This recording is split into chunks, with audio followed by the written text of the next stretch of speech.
안녕하셨어요? 잘 지내고 계시죠? 아이들을 선교원에 보내고 신앙교육하려는 여러분들의 그 열정에 작은 찬사를 보냅니다. 여러분들이 원하는 대로 아이들의 믿음으로 잘 자라고 있는 줄 믿고요.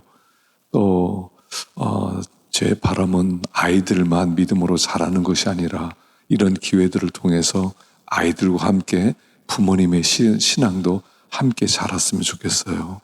사실은 우리가 자녀 교육에 대해서 관심도 많이 가지고 있고 어떻게 하면 우리 자녀들이 좋은 자녀가 될까 그렇게 고민도 하지만 진짜 중요한 것은 무엇이냐면 부모의 믿음과 자녀의 믿음은 함께 자라난다는 것입니다. 신앙이라는 것은 말로 되는 게 아니잖아요. 신앙은 보는 대로거든요. 그렇기 때문에 아이들이 신앙을 보고 있어요. 사실 신앙의 제일 큰 중요한 모델은 부모님입니다. 학교 선생님들이 선교원에서 이렇게 좋은 걸 가르치고 하더라도 가정에서 부모님이 더 큰 영향력을 끼친다는 걸 알았으면 좋겠어요.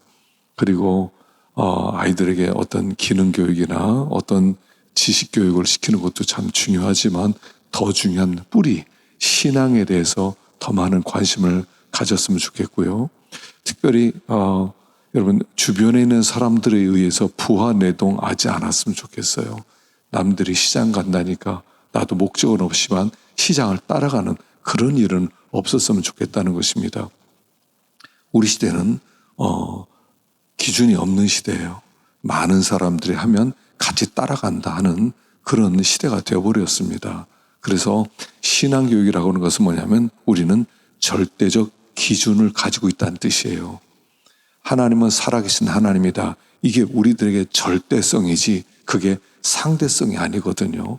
하나님이 살아계신 것은 사람들이 인정한다고 그분이 살아있고 인정하지 않는다고 없어지는 게 아니라 그분은 살아계시기 때문에 태양이 존재하는 것은 비록 이렇게 시각장애인이 난 안 믿어 한다 하더라도 태양이 존재하는 것처럼 사람들이 나 하나님 안 믿어 한다 하더라도 하나님이 계신 것처럼 그래서 절대성을 가진 교육이 신앙교육이에요. 그러니까 다른 사람이 이렇게 하니까 나도 안 하면 불안해질 것 같고 다른 사람이 아이들 이렇게 교육하는데 안 시키면 뒤처질 것 같아서 쫓아가는 그런 교육이 아니었으면 좋겠다 하는 것입니다. 오늘 건강한 자녀 교육법에 대해서 한 18가지로 이렇게 제안을 드리고요. 아이들 이렇게 길렀으면 좋겠다는 그런 마음입니다. 제일 먼저 첫째는 자녀의 잘못을 용납해주고 감싸주어라 하는 것이에요. 아이들이 잘못을 용납하라는 것은요. 아이들 아직 미완성이잖아요. 아이들은 너무 무지하잖아요. 그러니까 무지하기 때문에 아이들이 하는 실수를 부모가 받아줄 수 있어야 된다는 거예요. 아이는요. 실수하는 존재예요. 우리가 일생 살아가면서 어마어마하게 많은 실수를 하면서 살아갑니다. 그렇기 때문에 아이들이 실수할 때마다 그때그때 잘못했다고 혼내고 또 아이들에게 야단치고 그러면 이 아이들이 숨이 막혀서 살 수가 없고요. 불안해서 살지를 못해요. 그렇기 때문에 아이들이 잘못한 것에 대해서 용납을 해주고 감싸줘야 돼요. 탕자의 아버지는 탕자가 그렇게 못돼 아버지를 떠나고 살고 돌아왔지만 그 아들을 받아주는 거예요. 받아주는 거죠. 부모의 역할 중에 하나는 뭐냐면 아이의 잘못을 받아주는 거예요. 그래서 아이들로 하여금 부모를 통해서 내가 잘못했는데 우리 부모님이 용서해 주는구나. 나를 받아줬구나. 여기에서 하나님 아버지를 깨달아갈 수가 있어요. 그래서 여러분 너무 시시콜콜 혼내지 말고요. 어떤 때는 받아주고 이거 실수했지 너도 알지 그러면 안 된다. 여러분 이것을 똑같은 말을 20번 30번도 더 해야 아이가 만들어지는 거예요. 그래서 부모의 역할 중에 하나는 참고 인내하는 건데 생각해 보세요. 그렇게 참고 인내하기 위해서는 부모가 진짜 믿음이 있어야 돼요. 진짜 믿음이 있어야 돼요. 알았습니다. 제가 참아주겠습니다. 제가 아이들을 이렇게 용납하겠습니다. 말만 한다고 되겠습니까? 내 성격이 불같은데. 그래서 아이들의 믿음과 부모의 믿음이 함께 자라야 된다는 것이죠. 자, 두 번째, 자녀들에게는요, 부모가 사랑하고 있다는 것을 확인시켜 줘야 돼요. 여러분, 사랑이라는 것은요, 한 번 말한다고 되는 게 아니죠. 계속 사랑은 확인되어져야 되는 거예요. 우리 하나님께서 우리를 변함없이 사랑하시고요, 그 사랑을 계속 확인시켜 주시는 거예요. 그래서 하나님과 우리가 교제하는 가운데 하나님의 사랑을 우리가 계속 확인하고 있죠. 나는 너를 사랑한다. 변함없이 사랑한다.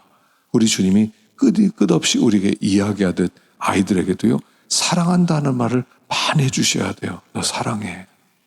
아빠는 너를 사랑해. 엄마는 너를 정말 사랑해. 실수했어도 너를 사랑해. 네가 잘못했어도 사랑해. 네가 많은 물질적 손해를 입혔어도 너를 사랑해. 그래서 자녀들이 부모의 사랑을 확인할 때마다 계속 사랑하고 있다는 확신을 심어주세요. 그럼 이 아이는 당당하게 자랄 것입니다. 긍정적인 신앙을 가질 것입니다. 하나님에 대한 신앙을 그는 쉽게 갖게 될 것입니다. 그래서 부모가 사랑하고 있다는 것을 확인시켜 주셔야 돼요. 그러니까 말로만 하면 안 되겠죠. 아이들이 계속 사랑받고 있다는 것을 아이들의 눈높이로, 여러분, 눈높이로 사랑하는 게 중요해요. 사랑하죠. 자식을 사랑하지 않은 부모가 어디 있겠어요. 근데 내 식대로 사랑하지 말라는 거예요. 내 식대로. 내가 원하는 방법대로 아이들을 계속 다그치고 아이들을 계속 못할 때마다 계속 혼내고 공부 안 하면 때리고 그러면서 사랑해서 그래. 이건 사랑이 아니죠. 아이들 눈높이로 사랑하고 있다는 것을 느낄 수 있게 해줘라는 것입니다. 세 번째, 기도로 출산하고 기도로 양육해야 된다는 거예요. 우리 어린아이들은 기도를 먹고 자라요. 기도를 먹고 자라요. 부모의 기도를 먹고 자라기 때문에 많이 기도해 주세요. 하여간 되는 대로 기도해 주세요. 우리는 금요일마다 이제 아이들을 위해서 금요 저녁 기도회 때 강단에 올라와서 기도하기로 작정을 했거든요. 축복을 많이 받아야 돼요. 아이들 많이 기도해 주셔야 돼요. 아이들도 어려운 세대를 살아갈 수 있어요. 부모님은 세상을 떠나기로 했어요. 여러분, 언젠가 아이들을 놓고 세상을 떠나게 될 것입니다.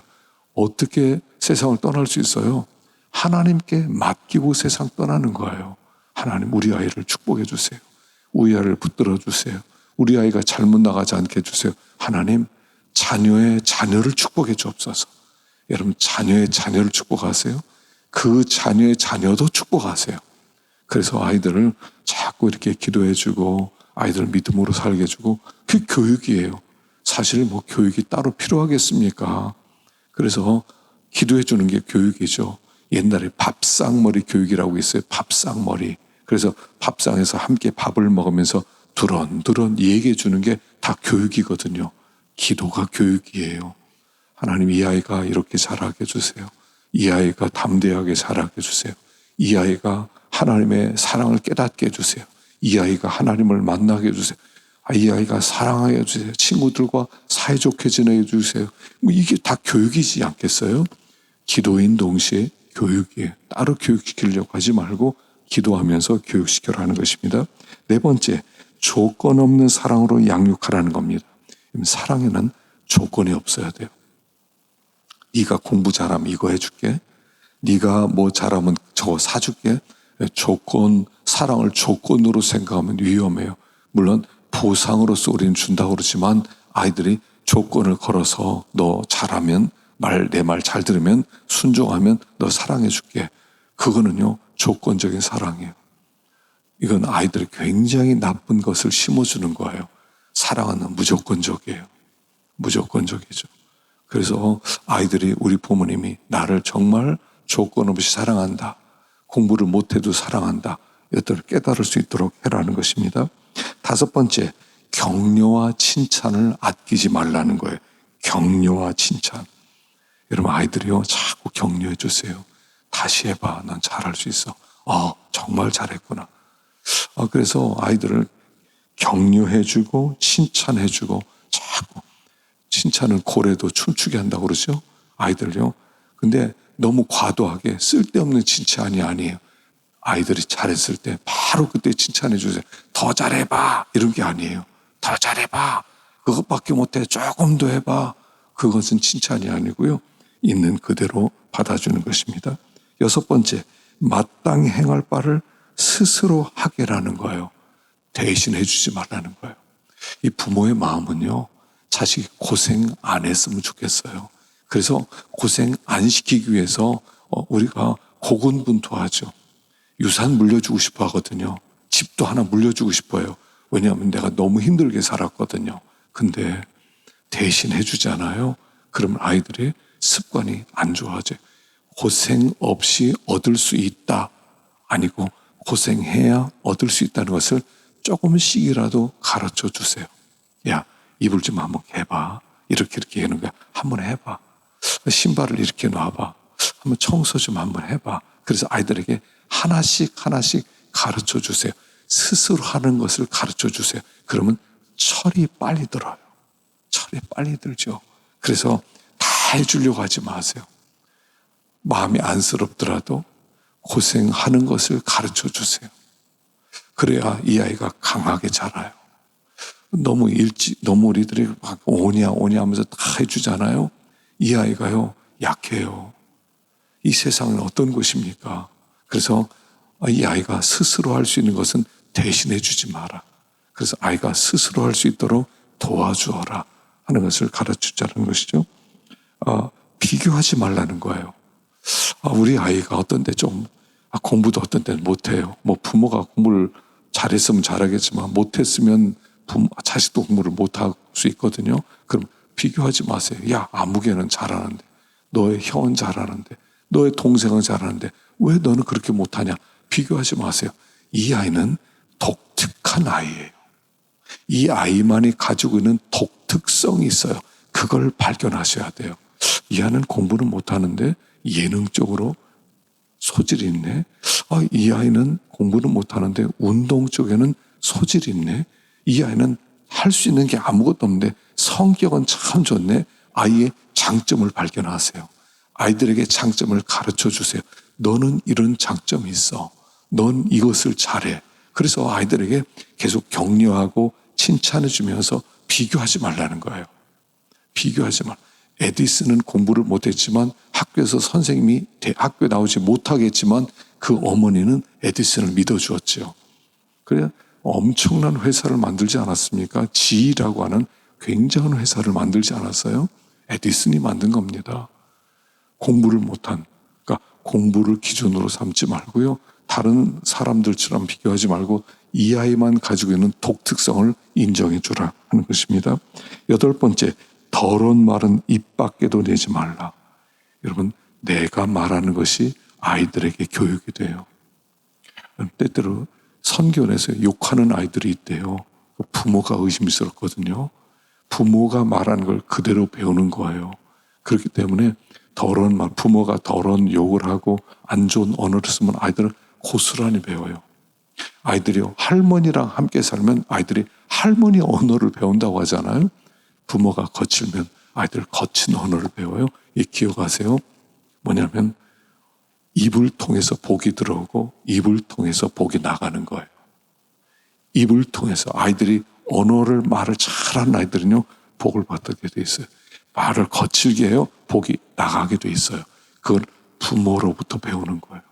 놀랍게요. 부모의 언어가 자녀의 언어가 되는 거예요. 내가 하는 언어를 아이가 그대로 쓰는 거예요. 내가 무슨 언어를 하고 있습니까? 아이들이 그 언어를 그대로 배우게 될 것입니다. 그래서 아이들에게 선한 말을 하세요. 아이들에게 긍정적인 언어를 하세요. 아이들에게 덕을 세우는 언어를 하세요. 따뜻한 말을 하게 하세요. 그러면 복이 들어와요. 말만 잘해도 복 받아요. 말만 잘해도 먹을 게 생겨요. 그렇기 때문에 아이들에게 나쁜 말을 심어주지 말고 악한 말을 가르치지 말고 가장 중요한 게 언어 생활이에요. 여러분, 인생의 80%가 언어를 통해서 이루어지는 거예요. 인간관계 80%는 언어 생활에 있어요. 내가 무슨 말을 쓰고 있어요?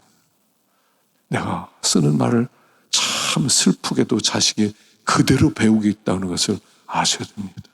그래서 언어 생활을 조심해라. 9번째, 야단을 칠 때는 타인 앞에서 하지 마라. 타인 앞에서. 아이들도 자존심이 있어요. 아이들의 자존심을 건드리지 마세요. 아이들의 마음을 아프게 하지 마세요. 아이들도요, 자존심이 있기 때문에 아이들 자존심을 키워주셔야 돼요. 이 자존심이 무너지면 아이들이요, 자존감이 떨어져요. 사람들 앞에 나서지를 못해요. 맨날 나는 혼만 나는구나. 난 맨날 혼만 나는구나. 난 참 가치가 없구나. 그렇게 되거든요. 사람들 앞에서 야단치지 마세요. 사람들 앞에서는 아이들을 격려해주고, 사람들 앞에서는 아이들 절대로 자존심 건드리지 말고, 따로 있을 때 혼도 내주시고, 따로 있을 때 고쳐주시기도 하시고, 그래서 아이들이 자존감을 기를 수 있도록 만들어줘야 된다 하는 것입니다. 10번째, 옳고 그른 것을 분명히 가르치라는 거예요. 이 옳고 그른 것을 가르치라는 것은 뭐냐면, 요즘 아이들이 무슨 문제가 있냐면 결정장애가 많다는 거예요. 결정장애.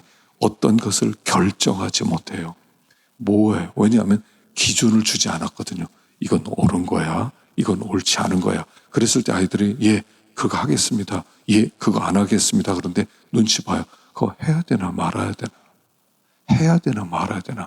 사람들이 볼 때 좋아하면 해야 될 것 같고 싫어하면 안 해야 될 것 같고 내 결정이 없어요. 내 판단이 없어요. 왜 그러냐면 옳고 그른 것을 분별하지 못하게 해서요. 그래서 옳고 그른 것이라는 건 뭐냐면 절대성을 가르쳐 주라는 거예요. 절대적인 게 있다. 이건 반드시 옳다. 이건 반드시 옳지 않다. 이것은요, 신앙교육을 얘기하는 거죠. 아이들에게 말씀 교육을 시키라는 거예요. 아이들에게 십계명을 가르치고 이건 이렇게 살아야 돼. 이건 잘못된 거야. 이건 옳은 거야. 이걸 어릴 때 배우면요, 아이들이 정확한 분별력이 생기는 거예요. 그래서 여기 옳고 그른 것을 분명히 가르쳐라. 11번째, 매사에 믿음과 소망으로 교육해라 하는 거예요. 믿음 교육, 소망 교육. 다시 말하면 아이들에게 긍정성을 심어주라는 거예요. 긍정성. 아이들이 부정적인 것을 어디서 배우냐면 가정에서 배워요. 가정에서. 그래서 아이들에게 자꾸 소망적인 것을 가르치세요. 소망이 있다는 것을 가르쳐요. 소망이 있다는 건 뭐냐면 긍정성이에요. 신앙은 긍정성입니다. 긍정성이라는 게 뭐냐면 할 수 있거든요. 무슨 말이냐. 믿는 자에게 능치 못할 일이 없느니라. 내게 능력 주시는 자 안에서 내가 모든 것을 할 수 있느니라. 모든 것이 합력하여 선을 이루느니라. 이 긍정성이에요.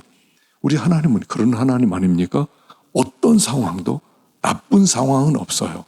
유익한 상황이 있을 뿐이에요. 실패했어요? 실패도 유익한 거예요. 실패했으니까 끝났어 하는 게 아니에요. 실패했지만 하나님이 다시 기회를 주시는 거예요. 성경은요, 계속 기회를 주시는 책입니다. 우리들에게 소망을 주시고 우리들에게 기회를 주시는 그런 좋은 하나님이셔요. 그렇기 때문에 우리들이 매사에 아이들에게 소망을 심어주세요. 넌 할 수 있어. 실패했어. 괜찮아. 또 다시 시도해봐. 또 다시 시도해봐. 아이들에게 계속 격려를 해주는 거예요. 그럼 아이들이 또 격려해요. 이게 인생 살아가는데 굉장히 큰 자산이 되는 겁니다. 난 할 수 있구나. 넘어졌을 때 또 다시 일어나봐. 또 다시 일어나봐. 우리가요, 여러분 혀로 우리가 밥을 먹잖아요. 이 밥을 먹고 반찬을 씹고 이게 굉장히 기술이 되는 거예요. 이걸 어디서 배웠어요? 어릴 때부터 배우는 거예요. 그럼 밥을 먹을 때 혀가 어떻게 자연스럽게 돌아가지 않습니까? 밥 먹을 때 혀를 안 씹는 게 희한하잖아요. 혀로 밥을 어금니를 보내고 앞으로 보내고 반찬을 앞으로 보내고 뒤로 보내고 이게 다 혀가 하는 거거든요. 근데 자연스러워요. 어마어마한 훈련을 했다는 거예요. 3,000번 이상의 훈련을 해서 되는 거죠. 그러니까 우리 자녀들도 자꾸 자신감을 심어줘야 돼요. 소망을 주고 긍정성을 심어주고 야, 너 할 수 있어. 너 할 수 있어. 또 넘어져요. 그럼 또 한번 일어서 봐. 또 해봐. 또 해봐. 여러분, 우리가 이렇게 걸어가는 게 얼마나 어려워요. 이 걸어가서 선다는 게 균형 잡히고 선한다는 게 이게 엄청나게 어려운 일입니다. 특별히요. 계단 올라가는 거예요. 로봇을 만들어서 로봇가 계단 올라가는 게 얼마나 어려운 일인지 모른대요. 이게 계단을 균형을 잡고 올라간다는 게 굉장히 어려운 일이라는 거예요. 근데 우리는 훈련을 통해서, 그러니까 소망을 가지라는 거예요. 우리 자녀는 할 수 있다. 우리 아이는 할 수 있다. 소망을 잡고 심어줘라. 긍정성을 심어줘라 하는 것입니다. 12번째, 자녀의 의견을 존중해 주십시오. 우리도 모르는 사이에 아이들은 무시하거든요. 아이들 의견은 무시해버려요. 넌 따라와. 시키는 대로 해. 넌 어른이 하는 대로 따라와. 그런데요, 자녀가 어릴 때부터 나는 아무것도 아니구나. 그래요. 우리나라 아이들이요, 대학 가더라도 표현력이 없어요. 표현력이 없어요. 너의 의견 말해봐. 의견이 없어요. 왜냐면 어른들이 시키는 대로 따라갔으니까. 아이들에게 의견을 물어보세요. 가족회의라면 너는 어떻게 생각하니? 너는 어떻게? 이게 가정예배가 좋은 거거든요. 가정예배 하면서 돌아가면서 자기 말을 하게 하는 게 참 좋아요. 그럼 자기가 은혜 받은 거 얘기해봐. 여기서 너에게 가장 좋은 게 뭐야? 말을 하게 자꾸 훈련시켜요. 여러분, 이게 하브루타 교육 있죠? 유대인의 하브루타 교육은 아주 쉬운 토론 교육이에요. 너 하고 싶은 얘기 다 해봐요. 그래서 아이들 짝을 지어놓고 그다음부터 토론을 시키는 거예요. 그게 하브루타 교육이에요. 그럼 그때부터 독창성이 생겨요. 내 의견이 생겨요. 내 하고 싶은 말이 생겨요. 이 아이가 똑똑해지는 거예요. 속에 있는 걸 꺼집어낼 수 있어요. 여러분, 토론하는 과정을 통해서 내 속에 있는 게 나온다는 거 아셔요? 속에 있는 게 나와요. 내 의견이 나와요. 대신 말할 수 있는 장을 열어주셔야 돼요. 너 한번 얘기해봐. 아이가 막 말하면 시끄러워, 이 땀으로 조심해, 조용해 이러지 말고 한번 말해봐. 그래, 참 말 잘했다. 야, 질문할 게 있으면 질문해봐. 너 진짜 대단한 질문을 했구나. 어떻게 그렇게 질문을 다 했어? 야, 정말 너는 대단해. 칭찬을 해주세요. 자기 의견을 말할 수 있도록 해줘라 하는 것입니다. 13번째, 자녀와 함께 있는 시간을 많이 가지십시오. 그럼 이제 어릴 때 지나서 청소년기가 되면 부모와 서먹서먹해집니다. 친밀감이 사라집니다. 내 자식인데 남이에요. 나처럼 내 가족이라고 느껴지지 않아요. 남처럼 느껴져요. 어떤 때는 자식 앞에서 말도 제대로 못해요. 왜요? 친밀감이 없어서 그래요. 여러분, 이 친밀감은 오랜 우정의 관계에서 나오는 게 친밀감이에요. 그래서 아이들과 함께 있는 시간, 어릴 때만 함께 있지 말고요, 청소년기에도 함께 하는 시간을 가지세요. 아이들과 함께 여행도 하시고, 지난번에 어떤 분을 유튜브에서 봤는데 아이가 부모 얘기를 안 한대요. 근데 말 타는 걸 좋아한대요. 그래서 말을 타기 위해서 아이가 말 타니까 아이와 함께 있기 위해서 부모가 말을 배웠어요. 승마를. 그래서 몽골로 왔더라고요. 아이가 몽골로 승마로 왔는데 부모도 따라왔더라고요. 친밀하게 있으려고. 그리고 일주일 동안 있으면서 많은 대화를 하는 거예요. 여러분, 자녀들과 함께 있는 시간을 가지세요. 아이들이 아빠 놀아줘 하다가 나중에 이제 놀아줘가 없어져요. 그럼 나중에 부모가 자식이 찾아갑니다. 야, 전화하자. 또 통화하자마자 시간 좀 내냐? 밥 먹을래? 아빠 시간 없어요. 이런 날이 곧 찾아와요. 친밀하게 계속 하세요. 친밀감을 계속 가지세요. 그럼 청소년기가 없이 지나가요. 친밀감이 없으면 청소년기로 들어가요. 청소년기는 대화를 안 해요. 그래서 자꾸 부모와 자식의 청소년기가 없이 하려면 대화를 많이 해야 돼요. 친구들과 대화를 많이 하는데 부모와 대화를 하지 않는 이유는 뭐냐면 이게 부모가 서먹서먹 남이라고 느끼시는 거예요. 꼰대 노릇만 하고 이래라 저래라만 하고, 그리고 친밀하게 아이들의 의견도 듣지 않고 멀어지는 거예요. 그래서 여기 자녀들과 함께 있는 시간을 많이 가져라 하는 것입니다. 14번째, 외적인 모습보다 내적인 중심을 보라는 거예요. 자, 지금은 겉모습 시대죠. 겉모습 시대예요. 그래서 웬만하면 여자들은 다 이렇게 수술을 해야 되고요. 또 이렇게 그 무슨 성형도 해야 되고요. 뭐 다 그래요. 겉모습이거든요. 예, 속의 모습. 그러다 보니까 뭐 브랜드로 된 옷을 입어야 된다. 브랜드 신을 신어야 된다. 그래 사람들 사이에 인정을 받는다. 이게 다 겉모습이거든요. 내면을 꾸미는 것을 가르쳐 주세요. 내면. 속모습이 중요하다. 생각하는 게 중요하고 마음 씀씀이가 중요하다. 후덕한 게 중요하다.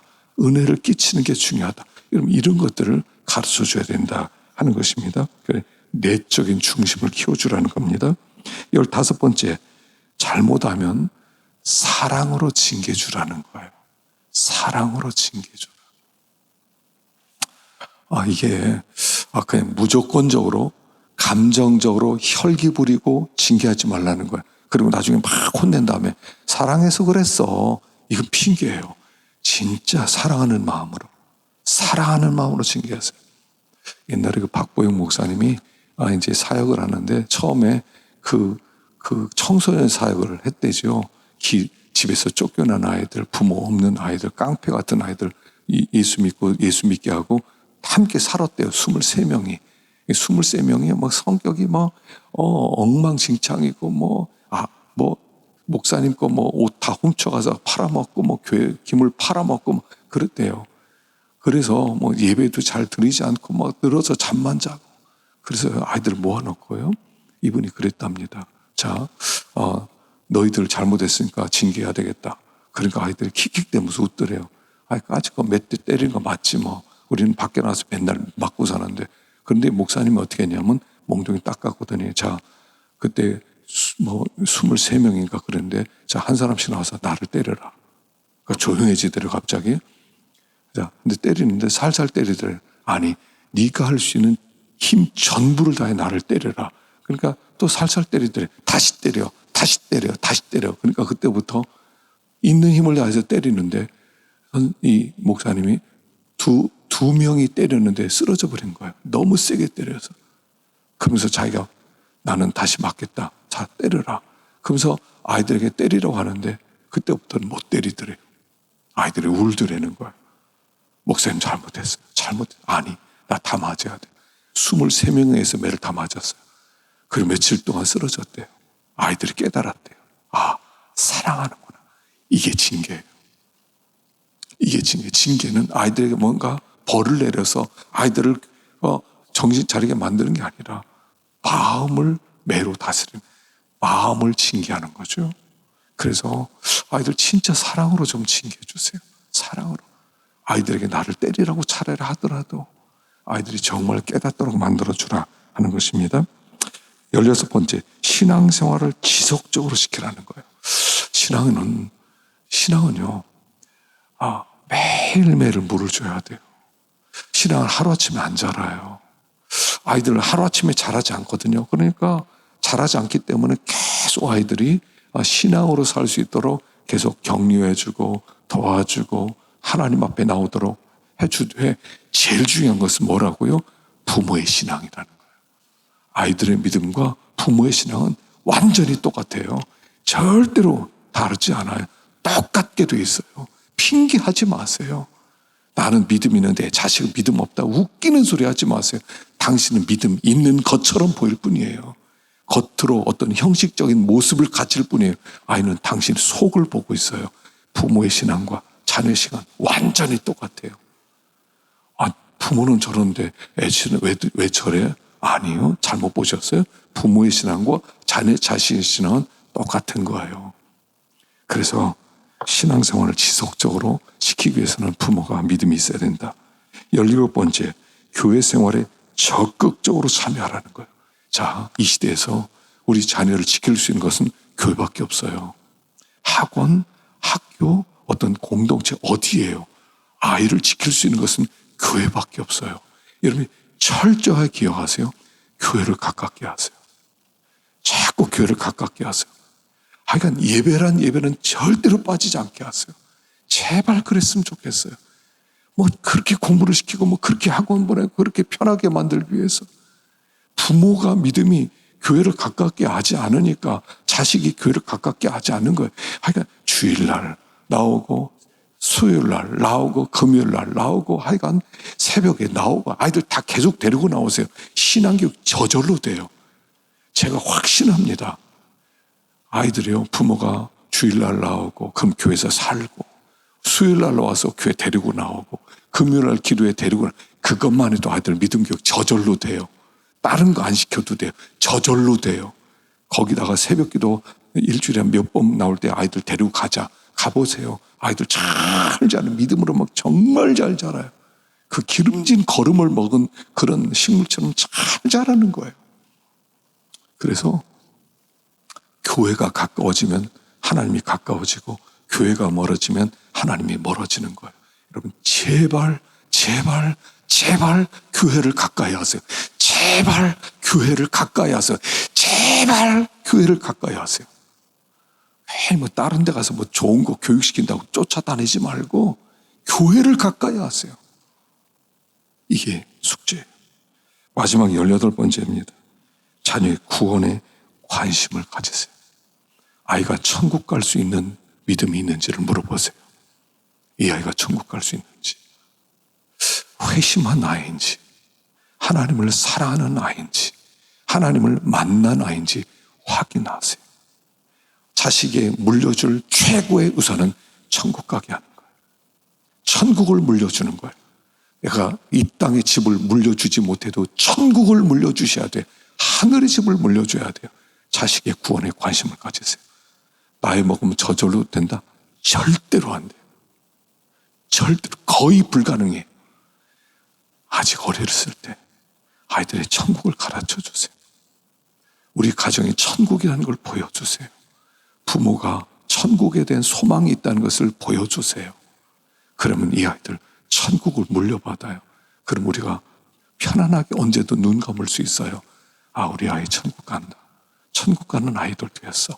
이제 내가 더 이상 물려줄 게 없다 할 만큼 아이들에게 천국 구원의 그 확신이 있는지 확인하시고 믿음으로 살도록 도와주세요.